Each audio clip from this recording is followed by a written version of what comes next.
Actually साहिल भाई, कुछ time पहले की बात है। कुछ ऐसे जी। किस्से हो गए जिसकी वजह से मैं मुलीद हो गया। No, ओहो, God, please, जबरदस्त। no, no! तो उसके बाद से ही मैं काफी टाइम से आपको देख रहा हूँ यहाँ पे, और हमारे जफर हेरेटिक भाई है, उनको भी मैं सुनता हूँ, सचवाला जी को भी मैं सुनता हूँ। हम्म। तो आज दोपहर में स्ट्रीम चल रही थी सचवाला साहब की, जिसमें सचवाला साहब जो है एक हमारे वो अपोस्टेड इमाम साहब है, उनसे कुछ गुफ्तगू कर रहे थे, वो मैंने सुनी। तो वो इसी मौजू पर थी कि कुरान जो है, कुरान तो मोहम्मद का कहीं जिक्र ही नहीं करता। सिर्फ कुरान में 4 जगह मोहम्मद का जिक्र आया है, और वहां भी ये नहीं कहा गया कि मोहम्मद जो है वो पैगंबर या रसूल थे। रसूल नहीं, असल में मोहम्मद को कुरान। जी मोहम्मद को जो है रसूल कहा गया है।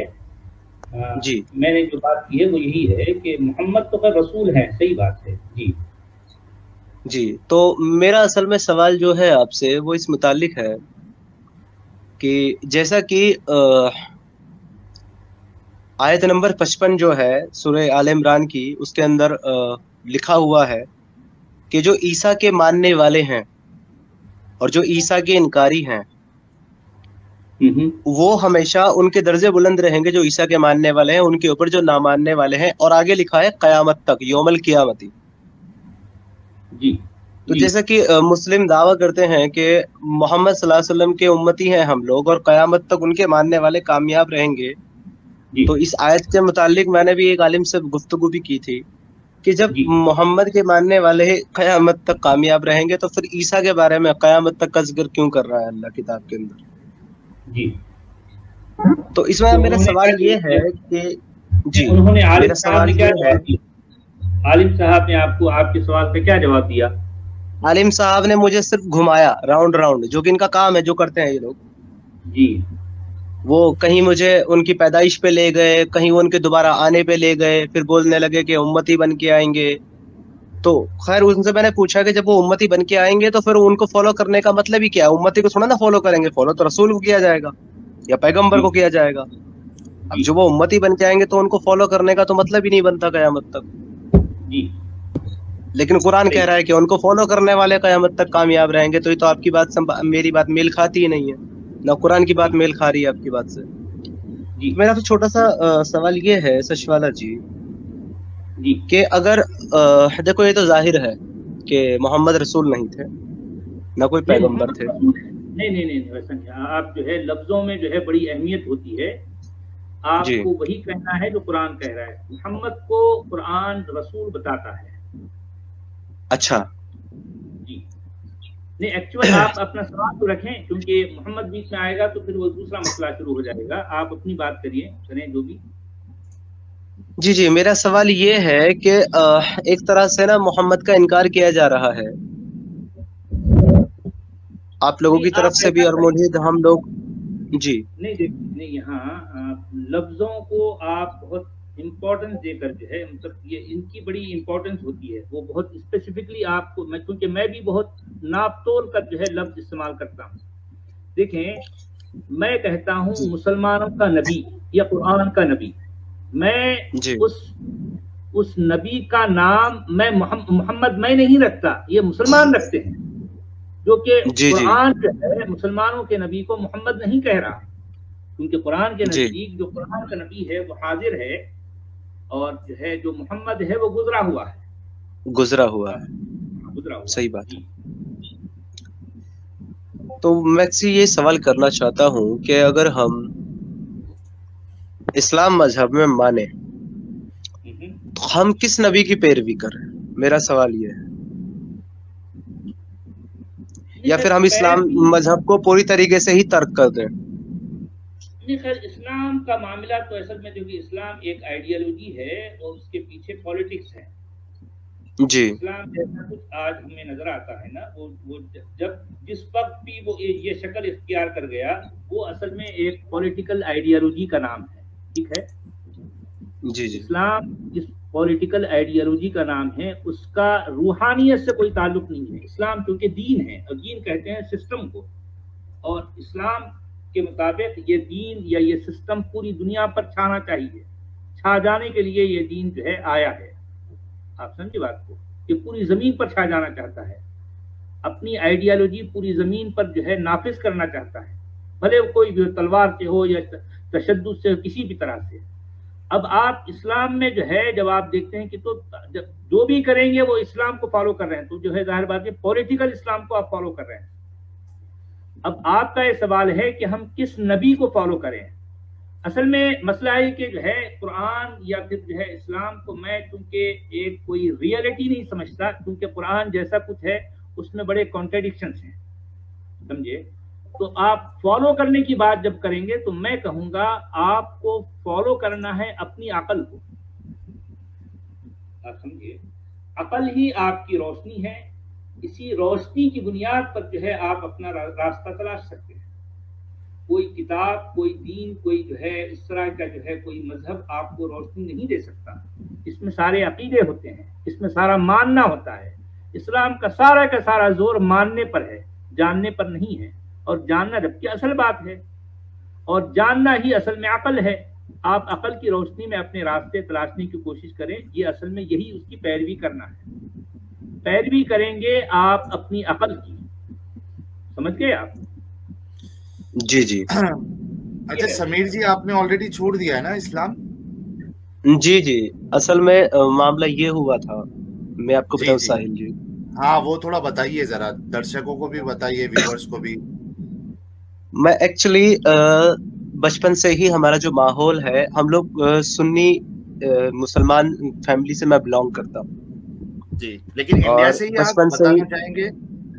जी। अच्छा ठीक है, कोई मुश्किल नहीं, आगे बताइए। जी, तो मैं दिल्ली से बिलोंग करता हूँ, और मेरी जो फैमिली है, इतना डिटेल में बताने के लिए नहीं बोला है मैंने। जी जी, मैं बता रहा हूँ। तो हमारी जो फैमिली है वो शुरू से ही तबलीगी जमात के साथ जुड़ी हुई है। तो बचपन में तो मैं मदरसा में नहीं गया, ज्यादा कुरान भी नहीं पढ़ा था मैंने। तो मेरी जो एजुकेशन रही है वो हमेशा दुनियावी तौर पे रही। लेकिन जब मैं तबलीगी जमात से जुड़ा और मेरा उसमें वक्त लगा, तो दीन को जानने और समझने की मुझे मौका मिला, और मैंने बहुत कुछ समझा और बहुत सारी किताबें भी पढ़ी। तो एक किताब है मुस्लिमों की, हिकायत सहाबा, अगर आपने वो उसके बारे में सुना हो या पढ़ा हो। हाँ, तबलीगी जमात वालों की है ना? जी जी जी, हिकायत सहाबा तबलीगी जमात हयातुस सहाबा है, और उसी के मौजू पे इन्होंने बनाई है फजाइल अमाल। हाँ सही। तो फजाइल अमाल में शुरू का जो बाब है, उसमें सहाबा के किस्से हैं, सहाबा की कुर्बानियों के किस्से इन्होंने लिखे हैं। तो उसके अंदर एक किस्सा आता है उमर के बारे में, उमर बिन खत्ताब के बारे में। तो वहां से जो मेरा जो माइंड जो डाइवर्ट हुआ है ना, और जो मेरी दिमाग में चीजें आनी हुई है, वो वहां से शुरू हुई कि जब मैंने वो किस्सा पढ़ता हूं मैं, तो उसमें लिखा हुआ है कि एक औरत जो है, मतलब एक आदमी ने कहीं जंगल में खैमा लगाया हुआ था, और उसकी औरत को जो है दर्द जे, मतलब डिलीवरी का जो पेन होता है वो हो रहा था। तो उमर जो है गश्त पर थे, तो उन्होंने अपने खादिम को पूछा कि भाई ये क्या मामला है, चल के देखें वहां। तो वो पहुंचे तो उस आदमी ने बताया कि इस तरह का मामला है। उन्होंने पूछा कोई औरत है? लिखते हैं आगे उसमें किस्से में, तो वहां कोई औरत मौजूद नहीं थी। तो उमर घर वापस आए और अपनी बीवी को चलने के लिए कहा, और वो तैयार हो गई। तो आगे क्या लिखते हैं कि जब वो तैयार कैसे ना होती, आखिर वो भी उम्मुल मोमिनीन, आगे बहुत लंबे लंबे कसीदे लिख के लिखते हैं कि हजरत फातिमा की बेटी थी। अब साहब मेरा माइंड खराब हो गया यहाँ पे। अब वो खराब होना लाजिम था, वो इसलिए खराब हुआ कि उमर की जो बेटी है, अब वो नबी के, मतलब मोहम्मद के निकाह में है, और फातिमा मोहम्मद की बेटी है। तो एक तरह से उमर उनके नाना हुए। क्यों सच वाला साहब, सही बोल रहा हूँ ना? फातिमा के नाना हुए उमर एक तरह से। और जब वो फातिमा के नाना हुए, तो फातिमा की बेटी के तो पड़नाना हुए। अब निकाह में पड़नाना के साथ निकाह, अली की बेटी के साथ निकाह। मेरा जहन खराब हो गया इस चीज पे। मैंने बोला भाई ये कैसे पॉसिबल है? अब यहाँ पे अगर नाना अपनी धोती से शादी करने लगे, तो उसी पे लोग भाई साहब उसको कत्ल कर दें जिंदा, ये मुस्लिम लोग ही। अब उसने नातिन की भी बेटी से शादी कर रखी है। अब जब मैंने इसके मुतालिक उलमा से सवाल किया, मैंने कहा भाई ये मसला मुझे समझाओ, तो वही वाली बात जो भी सचवाला जी ने कही, तो वो कहते हैं कि जी दीन में अकल का दखल नहीं, अपनी अकल मत लगाओ, बस जो बताया मान लो। मान लो। हमने बोला भाई ये तो हमसे नहीं होगा कि तुम ये कहो कि भाई अंधेरे को रोशनी कह दो और हम कहे जी हाँ रोशनी है, तो ये तो हमसे नहीं होगा। We want to know, we don't want to believe. हम जानना चाहते हैं, जब हमको सब बात कोई समझ में आ जाएगी और वो हक लगेगी तो हम मान लेंगे, मान लेंगे, नहीं लगेगी सही तो नहीं बात है। मानेंगे। इसी के साथ और बहुत सारी चीजें फिर मेरे सामने आती रही, जैसे सेलेब्रिटी के रिगार्डिंग है कि इनकी जो है ना बहुत सारी बीवी, जैसे कि जंग इन्होंने काफिलों के ऊपर जो है हमला करा, कबीलों के ऊपर हमला करा, वहां से गुलाम बना लिया। उसके बाद बोला कि भाई या तो नबी से शादी कर लो, नहीं तो जिंदगी भर बांदी बन के घूमो। और फिर अब देखिए बात यह है सबसे बड़ी हैरत की, कि जो हक महर होता है औरत का, वो भी इन्होंने आजादी रख दी कि भाई तुम्हारी आजादी तुम्हारा हक महर। सफिया के बारे में ऐसा आता है, सफिया के बारे में ये आता है। तो इस तरह के बहुत सारी चीजें फिर मैंने देखी। और फिर वो लौंडी मारिया किप्तिया वाला किस्सा, कि भाई रसूल जो है वो खुद किसी एक अपनी बीवी के दिन के वक्त और उसी के घर में और उसी के बिस्तर पे इस तरह का काम करता है, और वो भी झूठ बोल के। अब रसूल को कहाँ जेबा देता है कि वो झूठ बोले कि भाई जाओ तुम, तुम्हारे वालिद ने बुलाया तुम मिल के आओ। रसूल थोड़ा ना झूठ बोल सकता है जी। और अगर रसूल किसी चीज की बात को मना कर रहा है, मुमानत कर रहा है कि भाई तुम ये काम ना करना, हफ्सा को अपनी बीबी को मना कर रहा है कि भाई तुम आयशा से ना कहना, ना अब बताना, वो फिर सही। भी जाके आयशा से कह रही हैं, इसका मतलब वो भी जानती थी कि कोई रसूल नहीं है, ये सब नाटक चल रहा है, तभी तो वो रसूल की बात नहीं मान रही। अब जब रसूल की बीवी रसूल की बात नहीं मानी, तो भाई हम क्यों माने? अब जाहिर सी बात है, सवाल तो उठेगा ना कि जब रसूल की खुद बीवी नहीं मानती रसूल की बात को, तो हम क्यों कर माने भाई? यार आप एक देखो समीर भाई के जो आयशा थी, उनसे तो काफी इस तरीके की बातें आती है, उनके खुद की जो हदीसें है, जिससे बिल्कुल साफ होता है कि उनको बहुत शक था मोहम्मद साहब पे। अब वो हदीस आपने अगर पढ़ी है, आपके नजर से गुजरी है कि मोहम्मद साहब रात में आए और उसके बाद सोने का नाटक किया उन्होंने, और जब उनको लगा कि आयशा सो गई है, तो वो निकलते हैं जन्नतुल बकी की तरफ। तो जी जी उस जी जी वक्त जी। भी आयशा जो है वो फौरी तौर पे वो कपड़े वपड़े जो होते हैं वो पहन के वो निकलती है देखने के लिए कि ये बंदा जा क्या रहा है रात में। तो वहां भी शक है उनको। फिर उसके बाद वो एक हदीस में कहती है कि आपका खुदा जो है, आपका अल्लाह जो है, आपका जो रब है, ठीक है, हमारा रब नहीं कहती है वो।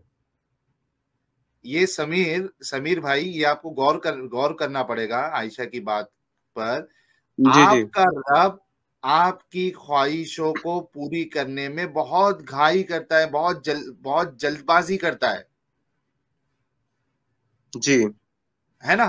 तो अच्छा, मुझे ये इधर बहुत मतलब हंसी आई कि आयशा ने हमारा रब क्यों नहीं कहा, आपका रब क्यों कहा।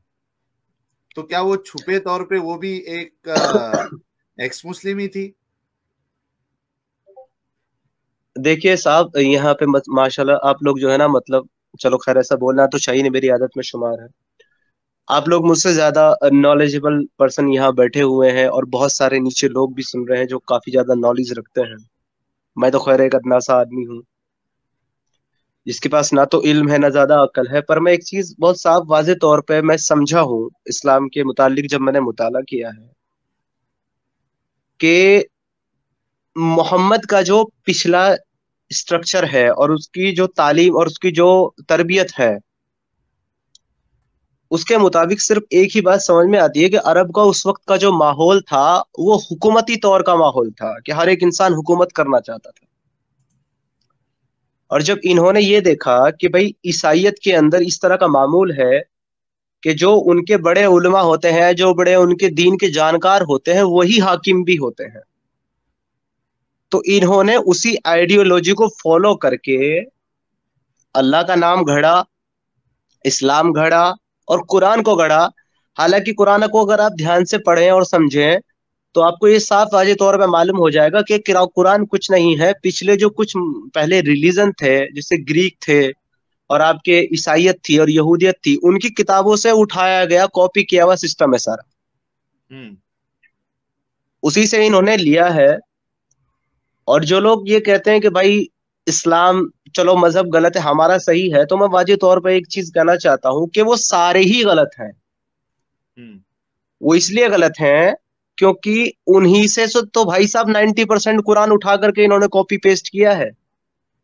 और जो 10% इन्होंने मौके के तौर पे मंगवाया है, अब जैसा कि मैंने अभी बताया वो किस्सा, कि जब मोहम्मद को ये लगता था ना कि अब तुम गिर गए भाई साहब, अब तुम्हारी खैर नहीं है, तुम बच नहीं सकते, तो ये जो है ना आयत का बहाना ले लिया करते थे। ये खुदा से जो है अपनी मर्जी का कुरान नाजिल करवा लिया करते थे।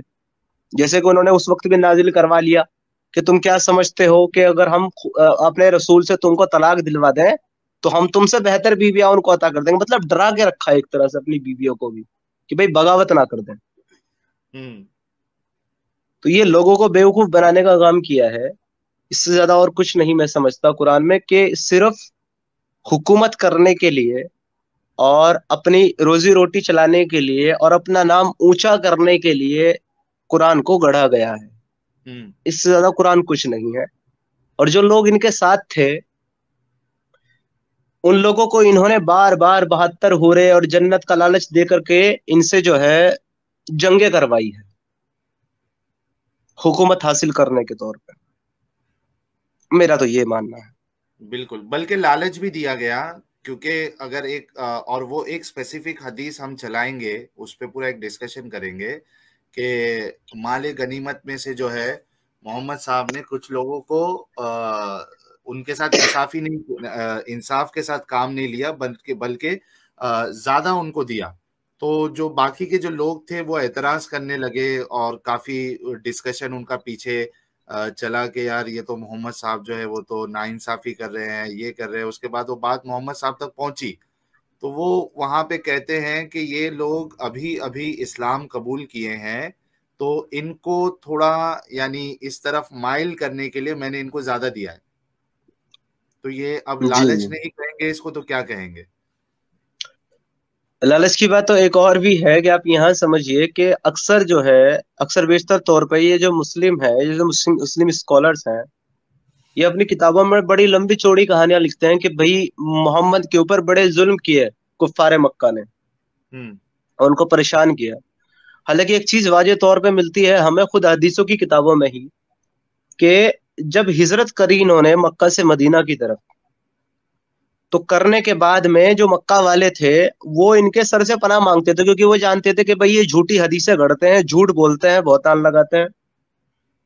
तो वो अच्छे से समझ चुके थे इस चीज को, इसलिए वो इनसे बचना चाहते थे। तो जब ये हिजरत करके मदीना में चले गए तो उन्होंने चैन की सांस ली और उन्होंने सोचा कि चलो भाई साफत से पीछा छूटा। उसके बाद उन्होंने इनका पीछा नहीं किया कभी भी, ना इनको तकलीफ पहुंचाई मदीना जाके। ऐसी एक भी हदीस आपको नहीं मिलेगी कि भाई मक्का वाले मदीना गए हो और इनको तकलीफ पहुंचाई हो, बिल्कुल नहीं। असल में मक्का वालों का जो बिजनेस था वो मुल्क शाम से ज्यादा चलता था और वो रास्ता मदीना के रास्ते से ही जाता था होकर। तो जब उनके काफिले जाते थे मक्का वालों के मदीने मदीने से होते हुए शाम की तरफ, तो मोहम्मद की खुद 8 से 10 ऐसे मौके हैं और ऐसी जंगे हैं, जंगे बदर तो बहुत बाद में हुई है, उससे पहले 8 या 9 ऐसे मौके हुए हैं कि जब इन्होंने उन काफिलों के ऊपर हमला किया, उनको लूटने की कोशिश की, जिसमें से एक में ये कामयाब भी हुए थे बीच में, और फिर जंगे बदर में भी ये कामयाब हुए। तो असल में आप खुद देखें फसाद कौन फैला रहा है, जब मक्का वाले अपना बिजनेस कर रहे हैं उस रास्ते से जाकर के, और भाई उनको इनसे कोई मतलब नहीं है। तो अगर ये उनके काफिलों पे हमला करके लूट मार करेंगे तो वो बेचारे क्या करेंगे? साहिल भाई आप ही बताइए। रिस्पॉन्स तो देना पड़ेगा।